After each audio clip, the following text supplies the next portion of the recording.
Welcome back to American Arms Channel, ladies and gentlemen. I'm Drake. As you can tell by the title of the video today, we're taking a look at another Turkish manufactured Benelli M4 clone. And this one's a pretty close clone, let me tell you what. Now what you see in front of you may look like the prior shotgun that I had on the channel, being the Charles Daly 601 DPS, imported by Chiappa and sold underneath the Charles Daly lineup. However, this is not that same gun. This is an SDS Imports AKSA or AKSA S4. Now it is very, very similar to what they had prior imported with the Topala or something like that, some strange name I can't remember for the life of me at this moment, but that was called the TAC 12. But this one is very, very close to that. However, compared to a lot of the M4 clones on the market, this one is at a pretty good price point and has a lot of features that are really, really going for it in a positive category. We still have the same Turkish style tactical pistol grip stock, which is very comfortable, has roughly the same cast as the Benelli tactical stocks. It has the longer length of pull, so if you're shorter statured or you're running this with some sort of a carrier or body armor or anything like that, if that's what your intent is, it is a little bit long. So, you know, it would behoove you to cut it down and fit a new butt pad or replace it with something like a Urbino stock for the Benelli M4, which is pretty convenient that this one is supposed to have a Benelli fixed field style receiver extension magazine spring tube to accommodate those stocks. So that should be a pretty easy fit. Have not put that to the test yet, obviously, but that does have that claim that it is completely M1014 or Benelli M4 compatible. You do have a short magazine tube with a magazine tube, a false extension here to get it out to the secondary barrel ring. Very much Benelli M4 looking like, and functionally the same. This thing, and I have read forum posts, people have confirmed, +2 extensions will fit on it. So if it's for the Benelli M4, they will fit. The sight is pretty much direct copy. This one is mounted very straight. Your Picatinny rail is actually made out of aluminum and actually in spec, and this one is actually straight. I know there's probably somebody who has bought a model of these and that's had quality control issues. I bought this one because it didn't have any quality control issues readily apparent. I was very cautious about buying this shotgun. Our sight, rear sight, is completely aluminum. It has steel elements, of course. It doesn't have adjustment detents, so there is no positive click per position. It's just 2 screws with tension. Could that loosen up over time? Very possible, but it's all in the pattern of the Benelli sight, so if you were so inclined to replace it with Benelli parts, you very well could. The bolt carrier and bolt are very close. Where your chrome lined barrel and everything. The choke tubes look really great. It does come with 3 choke tubes, a cylinder bore, and a modified and a full. And it does come with a thread extension that is a cylinder bore for muzzle devices, Sega style muzzle devices is my understanding. I have no experience with those, so I can't comment on it. I will say the 3 chokes that came with it are great shape. They're only labeled by notches. However, I know what they are by the notches, and the constrictions by caliper come out to be that. But the thread extension is a little bit rough. It still threads in just fine, but it is not quite the quality of the choke tubes. They come in a nice little case, and you get the gun in a cardboard box. I've thrown a SIG MSR red dot on top of it. It is very tightly fitted. Everything on this gun fits very tight. You do have an aluminum trigger housing. This looks to be a cast component that has final milling. The finish is really nice on it. The safety is very nice. The trigger, while a little bit heavy and has some grit and rough travel, it does have a much better pull than I've felt on other similarly price pointed Turkish shotguns. That could just be my example. I expect that to wear in over time. You do have chrome plated Pistons, however, piston rod combo there. The bolt carrier group on this shotgun is very, you can tell it's going to smooth out. It's tight, so it is well sprung. I feel that probably a case of ammunition is going to get this gun running so long as it doesn't suffer any failures. I have not shot a single round out of this gun as of yet. I will say the only part of the gun that had any sort of finish issues has been this magazine tube extension. It has a slightly different finish than the barrel or magazine tube. But other than that, I mean, that's going to get replaced at some point anyway. So long as the gun runs, it'll get a +2. The end cap is actually a metal end cap that is encased in plastic, has a plastic form over it, just like the Benelli. I mean, the more I talk about this gun, it's pretty much a Turkish Benelli M4. It's marketed as is compatible with all those parts. It looks the part. It seems to, you know, have all of the dimensions very close, if not identical. But it's not without its flaws out of the box. Our front sling swivel here is very loose. It's not going to come off. The spanner clip there is of the right size. It's tight, but it does wiggle back and forth. It does make a little bit of noise. Very simple fix to remove that or replace it with something else if you wanted to. Also, the front barrel ring, while the cap is notched for a retainer detent, the front barrel ring is drilled through for a retaining detent, but it's not installed. So I don't know if that is just the way that they're producing this gun or if that was a miss on this particular barrel. It doesn't entirely bother me because the cap tightens down tight enough to keep. Now, if it starts to work loose over time and round count, I'm obviously going to have a problem, so that will be something that has to be addressed. But those two details on top of little tiny things where it's like, okay, the finish isn't up to the quality of an M4. It isn't up to what you pay $1,800 for a Benelli with, but it's pretty close. And for an MSRP around $650 to $700 with street prices in anywhere from $550 to $650 in your local gun shop, I walked out the door with this for $585, and I feel like that is a pretty good price point. And so today we're going to run some 3-inch duck loads, some steel shot. We're going to run some 2 3/4 inch, just standard 3 3/4 dram field loads, some high velocity 1 1/4 ounce field loads, some 1 1/8 ounce, 1 ounce, higher velocity, you know, 1250, 1300 foot per second field loads. We've got a couple of the Winchesters, the terrible white box Winchesters, that just to see if this guy will want to eat them or not. I'm going to guess that it probably won't. There's just not a lot of gas volume with that cartridge. And this gun is mostly intended for buckshot, so 1 1/8, 1 1/4 ounce loads and up at a minimum of about 1200, 1250 foot per second are going to provide the gas volume needed to cycle the action. At least that's what the Argo system is intended for. They did play with it to make sure, you know, Benelli obviously played with it to make sure that it would run a little bit more of a gambit of ammunition. We'll see if this guy will do that. I think I've got a couple of heavy 1 3/4 ounce turkey loads in my satchel today. So we'll see how the gun does. I'm hoping that, you know, I expect because of how tight it is, that I might have a hiccup or two, but I do not expect, with the quality I've seen being inside and out of this gun for the past 24 hours, to see the problems that we had with the Charles Daly, which was a heat treating and an over-gassing issue, in my opinion and evaluation. But as far as this gun goes, there's not a ton to say about it. It's very, very close to an M4.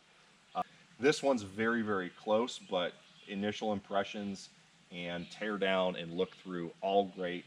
The bolt group is in fantastic shape. Everything came apart, went together just like I would expect with a Benelli pattern bolt group. We do have a difference that our lifter is not the matte stainless steel, matte chrome style finish that the Benellis have. I do not know if this is 100% compatible with Benelli shell latches.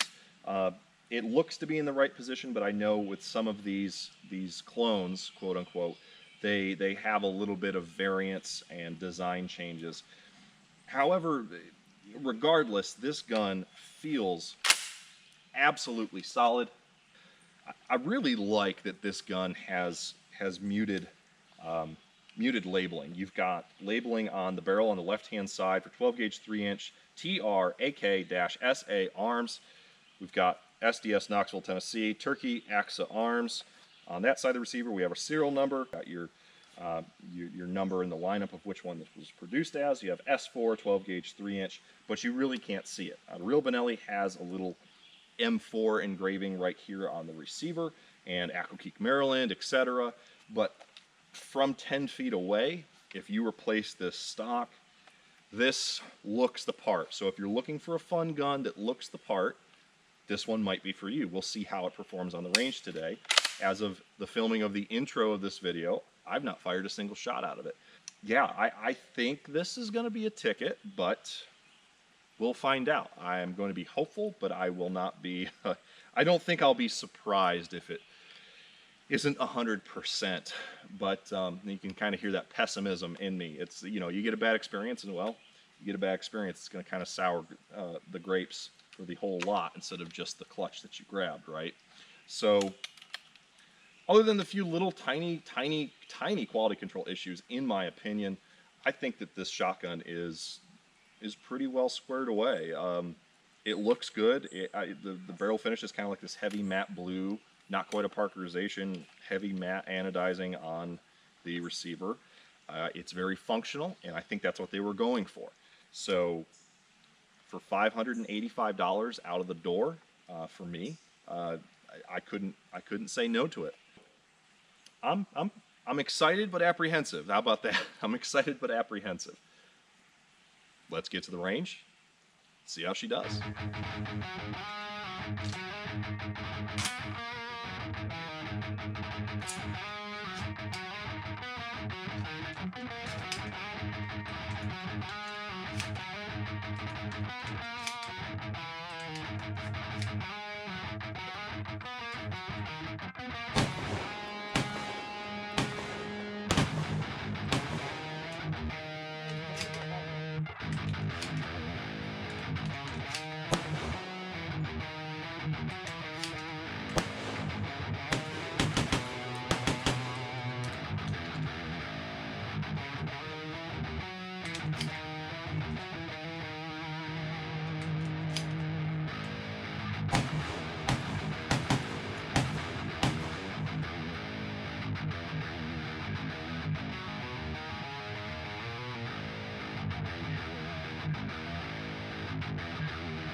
And follow.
Yeah.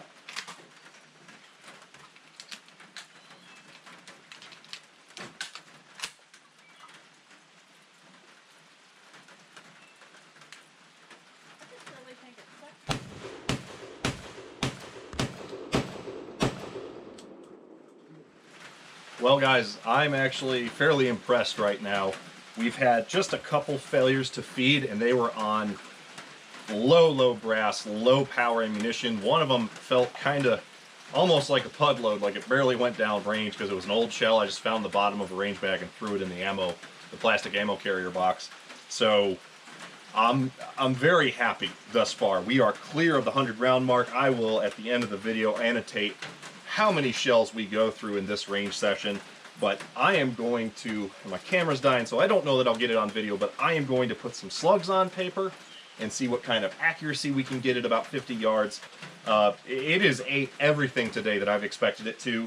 The NSI 1 ounces, the Federal bulk pack here. I had an old box of Game & Targets. These have been around for a long time. 20 of those so far. I've got 5 more left. These Wagners, which are made locally to where I currently live, they seem a little bit smoky out of this 18-inch barrel, but they're a quality shot shell, it seems. You know, first impression after 15 or so rounds, 10 or 15 rounds, is they look quality. So actually these will be number 11 through 15 here. But I've gotten the gun so hot I can't necessarily hold on to it, so I stuck it out in the rain. So she's gotten a little bit of water in her. She is smoothing out. It feels great. I did pop it apart after about 25 rounds to look at the bolts, or excuse me, the pistons in the carrier, and it looked good. So let's put another 5 through her. icky on those Wagners. They kind of smell, they smell good and bad at the same time. Definitely a powder for a longer barrel than 18.5 inches. But, you know, the stock angle on these, it is detrimental to recoil control, and I'm not really standing super aggressive and controlling it like that. I'm just shooting it so it's flopping all over the place. She's kicking stuff out. The pistons are loose. It's getting smoother and smoother shot by shot. I mean, here, let's go back to 5 of the target loads here. It's just 1 ounce and 1/8 at 1200 foot per second. These are the last 5 I have with me today. I'm going to keep some of the NSIs, so I don't think I'm going to run that whole box. But, I mean, loose. Kicks them out. Finally got it to jam right there. I mean, held it loose and had to turn it up and away from the ejection port. So, and who knows, another 100, 150 rounds in, this gun might start kicking them out like that. Who knows? I'm pretty happy with this. I'm pretty happy with this right now. It feels good. It's shooting really well. First range session in, I'm not even done with it. I am pretty damn happy. I mean, I've induced 1 malfunction, and we've had 1 or 2 happen from that, like I said, that super low brass ammo, which I'm not worried about. That's not what this gun needs to eat, right? If it's a hunting gun that's made for big game and stuff, it needs to eat big game ammo, right? If it's a defensive shotgun, it needs to eat 1 ounce to 1 1/4 ounce double-aught buck loads, which are 8 to 9 pellet at 1200 to 1400 foot per second, right? Here's a couple more Supremas. These are not your premier buckshot load. They're bare 9 pellet. It's made by Filky. It is the cheapest load they could put together. I used to buy these boxes at Walmart for just fun blasting and set a couple boxes back, which is what I'm eating into right now, and they were like $7.99, which was the same price or less than buying standard field loads from Federal, Winchester, or Remington. Oh, I forgot I've only put 2 in there. But it's kicking them out. I'm going to run out of battery here in any second, so what I'm going to do is we're going to tear this guy down after I finish up the range session, and we will give you guys a look back in the office of how the internal components look. Fresh out of the gun, no cleaning, and we'll go from there. So far, I'm digging it. I am digging it. This is what I wanted. This is the performance that I needed. I just needed the gun to work, and I'm hoping, fingers crossed, hopefully I don't jinx. Yeah, that's sounding a lot smoother now. We'll revisit as I get more and more shells on it, but let's get back to the office, give you a round total for the range session, and look at the internals and get my thoughts on it. 175 shells in, and she is doing fantastic. This AKSA S4 by SDS Imports seems to be a very high value gun. I'm very much impressed and very pleased with my purchase compared to, of course, my prior experience with an M4 Turkish clone. Now, this is not a tell-all for a final review, and we're going to take a look at the internals in the next video in this series. But out of 175 shells, we had a total of around 4 failures, and I was able to capture those on camera. I wasn't able to get the total round count on camera, but I will say it did fantastic. And the failures were either induced by a user with low power ammunition just to see what the gun would do, or it was due to very low power ammunition, such as the Winchester and Browning sub 1200 foot per second 1 1/8 ounce target loads, which, by the way, are not exactly the best for running autoloading shotguns reliably, especially one set up the way this is. And I do believe that if a lower power action spring was utilized in this gun, you could use 7/8 or 1 ounce 1150 foot per second target loads, and it would cycle very, very reliably. We'll be adding some accessories and changing out some parts on this gun to bring it up to snuff, but the only downside in this entire range session had been the optics rail and the rear sight assembly loosening. Now, the rear sight assembly only took tightening back down to fix that issue. However, because there was a red dot mounted to the optics rail, as it loosened, and I did not catch it until it was already really loose, it ended up ejecting the two forwardmost screws, and the rear three screws ended up wallowing out their threads. Now, the threads in the receiver are fine, and I will be able to clean those up and install new screws. However, these screws are not Loctited, and everything that's screwed down in the gun seems to be hand tight. So do be aware of that. If you purchase one of these, I would highly recommend that you pull out those screws, put a little bit of blue Loctite on them, and torque them down to spec. You don't have to put dummy strength on it. You just need to make sure they're snug. That's all the notes I have for you guys. And until we see that in the next video, our teardown and analysis of the internal components after the first range session, God bless, keep your powder dry. I'll see you in the next video.